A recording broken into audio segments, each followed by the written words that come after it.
I'm Dave Abrams. Happy Thanksgiving. And I'm Brandy Dickey, and welcome to Arundel County's Week in Review. In this episode, we will preview all kinds of holiday events, including next weekend's SantaCon in Annapolis. But first, making headlines this week. As you sit in your pajamas, contemplating leftovers, we want to show you Thanksgiving dinner at the Stanton Center in Annapolis this week. Annapolis Mayor Mike Pantelides and County Executive Steve Shue joined volunteers to serve turkey, mashed potatoes and gravy, macaroni and cheese, and all the fixins. This is an annual event held by We Care and Friends to cook 3,000 dinners at the Stanton Center and also deliver meals to people in the community. The event also featured music, desserts, and a raffle. As we continue through the holidays, there will be several opportunities to help out people in your community who need help. We should also point out that We Care and Friends provides housing, clothing, drug treatment, family counseling, and employment for Annapolis and Anne Arundel County citizens. So the opportunities are there to volunteer throughout the year. For more information, go to www.wecareandfriends.org or find them on Facebook. That food looked great, Dave. It did look great. I did not get to partake, but I did catch the aroma and also saw all the sights and sounds there, and it was really well done, and the food looked great. I also thought it was interesting that everybody had a role in the line of serving meals, and the county executive got gravy. That's what he got to serve. Yeah, and it was perfect for him because, it put him in this sales mode where people are coming down, they're getting their turkey, they're getting their macaroni and cheese, and he's like, want gravy? He's like selling the gravy. Yeah. Like the little kids are like not sure, and he's like, no, you want gravy.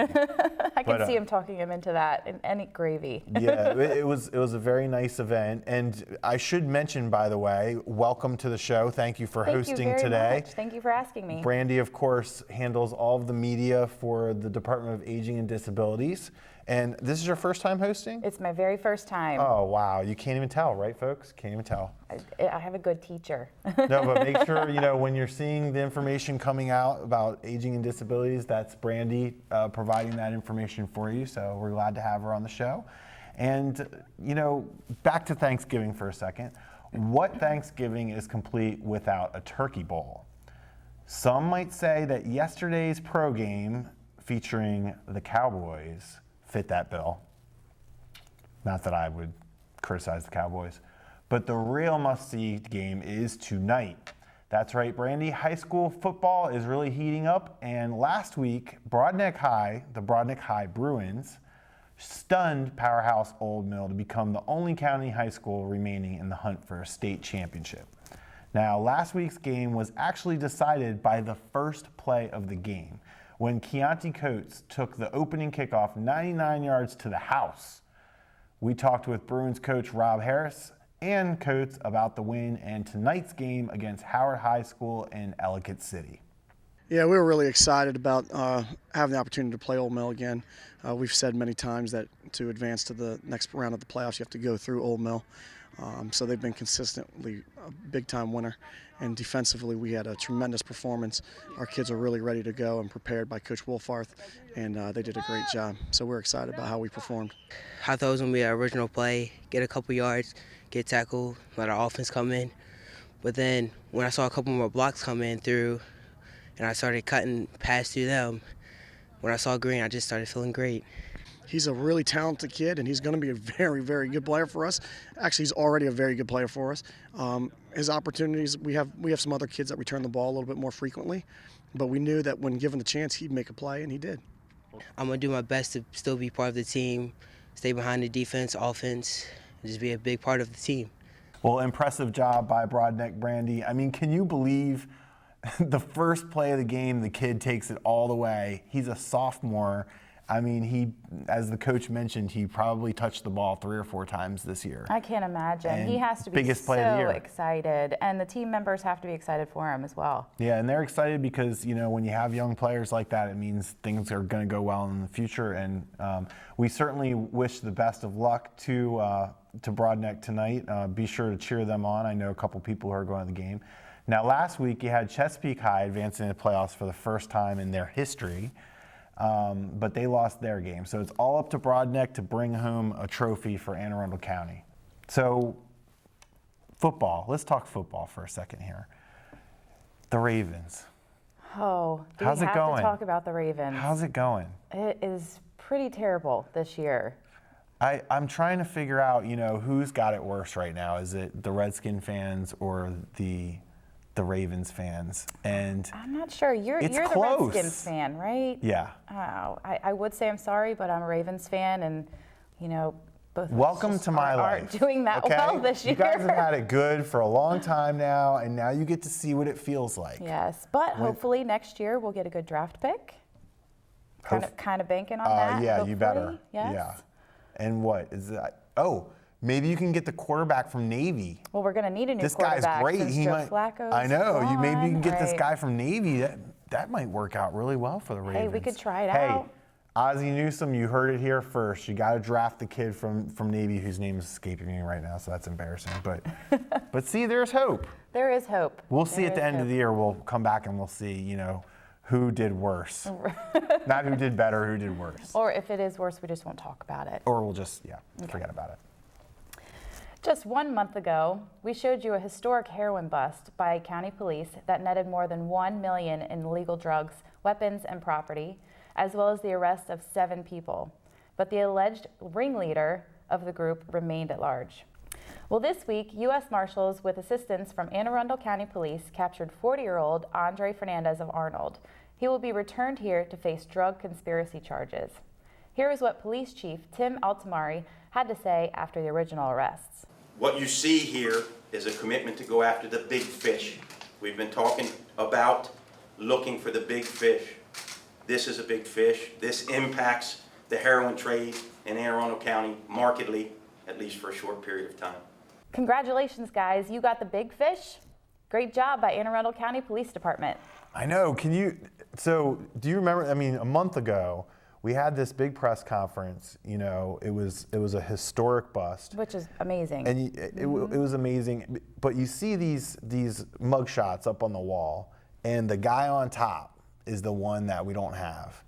And, I've been touching base with the chief, and he kept telling me, we got it. And they did. They got the last remaining person. And, that's just a fantastic job by them. And it's also interesting, the timing that I think you said you saw this heroin public service announcement that we just completed. That, by the way, if you haven't had a chance to see it, we recommend that you do and share it with your kids and your friends Absolutely. and family. But how this effort really comes together, where Right. you have this, we've been talking about the law enforcement angle and the awareness angle, and for the two of those things to coincide is really nice to see. And everybody understands that it's a big problem. It's not something where you just snap your fingers and say, we fixed it. But it appears that we're making some progress, and Yeah. that's great to see. And it takes a lot of dedication and hard work on all ends of enforcement to get something like this done. Yeah, and our department had to work with NYPD and the Marshals Service, so that's quite an operation to coordinate all of that. So good job, guys, again. Great job. We can't say that enough. We're going to take a quick break, and when we return, we'll tell you everything you need to know about next weekend's SantaCon.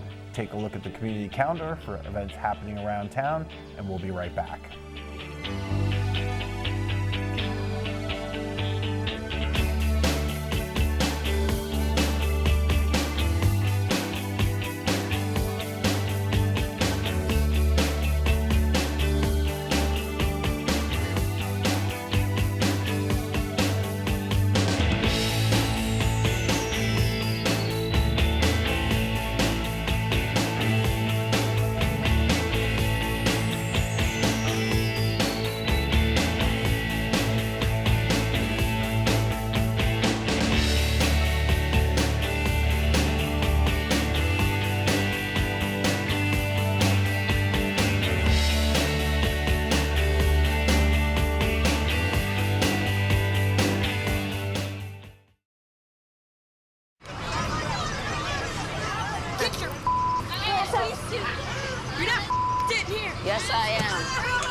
No, now. Every day, kids witness bullying. Why you stab me with it? No. They want to help, Ow. but don't know how. Oh, you got... Teach your kids how to be more than a bystander. Visit stopbullying.gov. Welcome back. Well, there's all kinds of activities for the holidays and ways to benefit different charities, and we wanted to tell you about one that's coming up next weekend in Annapolis. It is called SantaCon, and Tim Ritchie is here with Hospice to tell us about this event. And Tim, first tell me, what is SantaCon and what organization is running it? SantaCon is actually a bar crawl that goes through historic Annapolis. Nothing wrong with a bar crawl. Not at all. It's always a lot of fun. And it's a gathering of people of all ages that come dressed in their festive outfits, be it Santa Claus, Miss Santa Claus, and or elves. And they go to various bars and restaurants that are partaking in the event. And it's a lot of fun. And very importantly, the proceeds go to help Hospice of the Chesapeake. And specifically to a program that helps kids, correct? Yeah, exactly. Actually, SantaCon was started by a group of young ladies, Mary Chase, Jackie Kenselli, and Sam Stanton. And they're part of the group called Hospice 100. Hospice 100 is a group of young professionals in the Annapolis area that raise money specifically for Hospice of the Chesapeake. Their idea is to get the word out for the services that hospice can provide to all the local people. Good. So, and you said that the proceeds will go towards the Hospice of Chesapeake, correct? Correct. Hospice of the Chesapeake is the local hospice organization serving our area, and the money that's raised goes and stays right in the community, as well as providing hospice services for those that need it. It also provides various programs for the family members of those that have the hospice services. One of the programs that the money goes straight to is our bereavement camps. They're held every year at Arlington Echo, and it's for the children of those people that might have passed. So it's a really beneficial program that really goes a long way to help the children. Gives them a chance to be in a group setting, have fun, do activities, and talk to professionals as well, probably. Is that correct? It is. It is. It's about a week long. We'd love to have you next year if you have a chance to stop in. Okay, great. Promise you won't leave with a dry eye. We can't miss that. Yeah, we will be there. So for sure. Well, I mean, hospice provides such an important service to people that you don't know you need it until you do. And I've personally benefited from it, and the people who work for Hospice of the Chesapeake are amazing. They do a great job. And but this is a fun event to raise money for these kinds of services. How do people find out about it? Okay, great question. We have a website. It's hospice100.org. Mm-hmm. You can go there to purchase your tickets. There's awesome organizations helping out this year, or I should say bars and restaurants. It starts with a VIP brunch at Ram's Head. You come down. Been there. It's a fun place. Acme is also Been there. O'Brien's. Been there. Federal House. Been there. McGarvey's. Them off. Yep. And Armadillo's. Yes. And anyone can come. It's a fun time. There's a large group of people doing it. There'll probably be over 300 people there this year. It's a good way to meet and have fun, and a great town. And the date again is Saturday, December 5th. Starts at 11 o'clock in the morning and goes till 7 o'clock at night. Well, great. Folks, make sure that you come out and check this out. It's for a great cause, and it's a lot of fun. And we're going to take a quick break, but we'll be right back. If you store your guns properly. So not just anyone can get to them. I'll feel safer when I'm playing outside. Safer when walking home. I won't have to tell so many family members. I'm sorry. I won't hear as many scary stories. Or scary news reports. I won't have to hold someone's hand and shout you're gonna make it. And I won't have to tell my kids this isn't a drill. Please. Please. Please. Please. Please. Do it for us. For us. Do it for us. Your family, friends, and neighbors are all counting on you. Never let your gun get into the wrong hands. If you own a firearm and are not using it, please be responsible and be sure that it's stored in a safe place. Remember, always, lock it up. For more information on firearm storage safety, visit ncpc.org. Welcome back. You saw a lot of great events coming up in the community calendar. Sarah Gannon is in Glen Burnie to tell us about one of them. Sarah? Thanks, Brandy and Dave. Happy Thanksgiving. It's that time of year again, and it's time for the Anne Arundel County tree lighting. The Anne Arundel County tree lighting will be on December 1st, 5:30 to 8 o'clock at the Glen Burnie Town Center. Please come out with your families. There's going to be many things for the children to do. You can decorate ornaments, cookies. The first 50 children will get free, yes, I said free, ice skating at the town center. On top of that, the Chick-fil-A cow will be here, and there could be somebody coming in a red suit, but I can't say who. And also, the children can have cocoa with a cup, and many more things. So please come out on December 1st, 5:30 to 8 at the Glen Burnie Town Center, and happy holidays. Thanks, Sarah. So Dave, speaking of Christmas coming up, I guess we just had Thanksgiving, but SantaCon is coming up. SantaCon sounds very nice. It does. I have to make a little mea culpa here that when I first saw SantaCon, I thought it was the Santa Speedo race.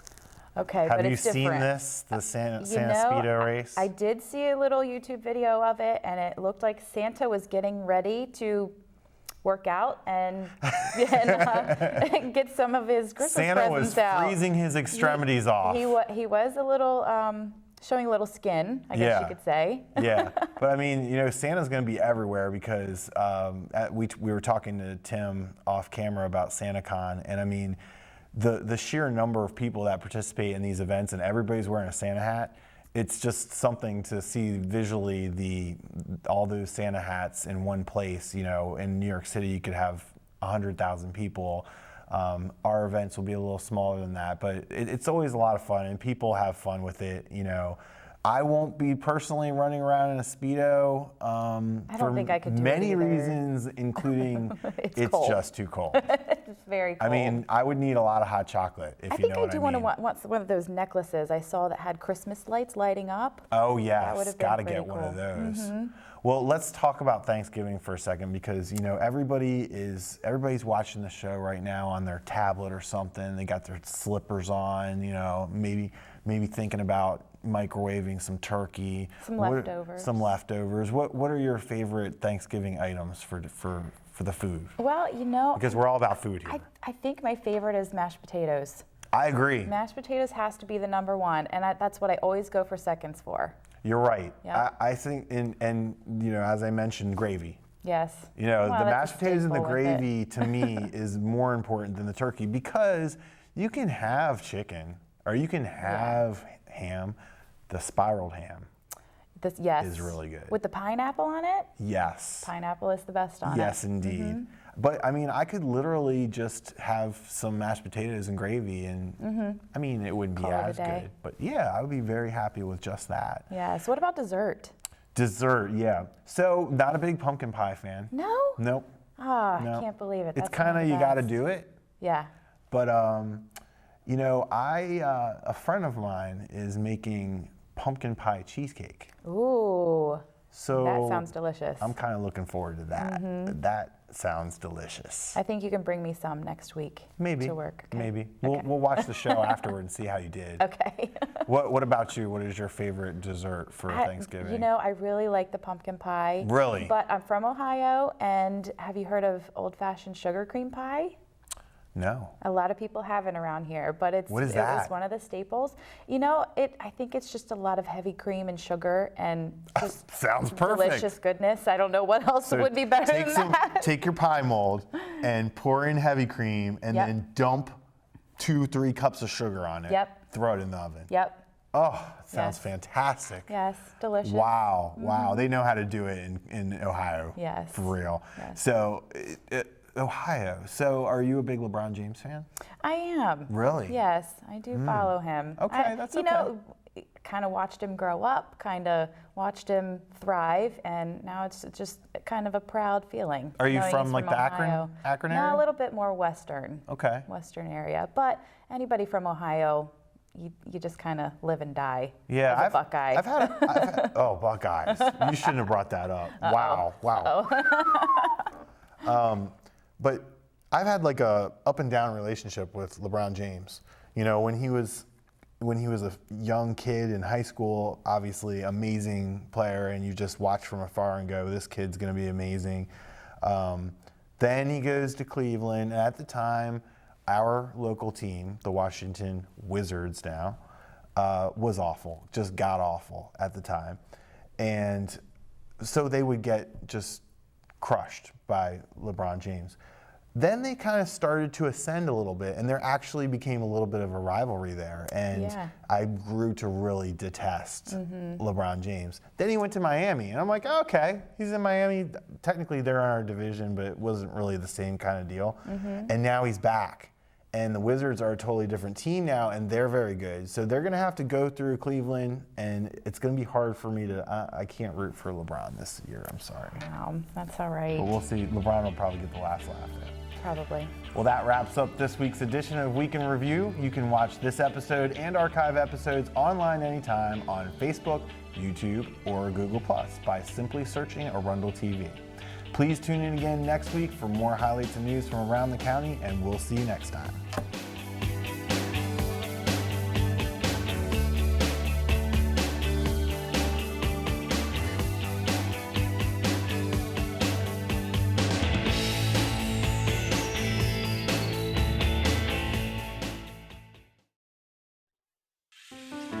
A boy born in Joplin, Missouri was fascinated by anything with wheels and a motor. The odds of him going on to fascinate millions with his talent? 1 in 260,000. The odds of this born racer having 157 career top 10 finishes in NASCAR? 1 in 125 billion.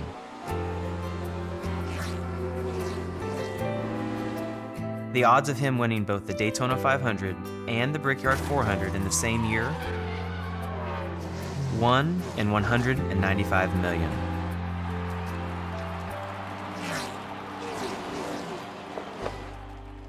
The odds of a child being diagnosed with autism? 1 in 68. I'm NASCAR driver Jamie McMurray, and my niece has autism. Learn more at autismspeaks.org/signs.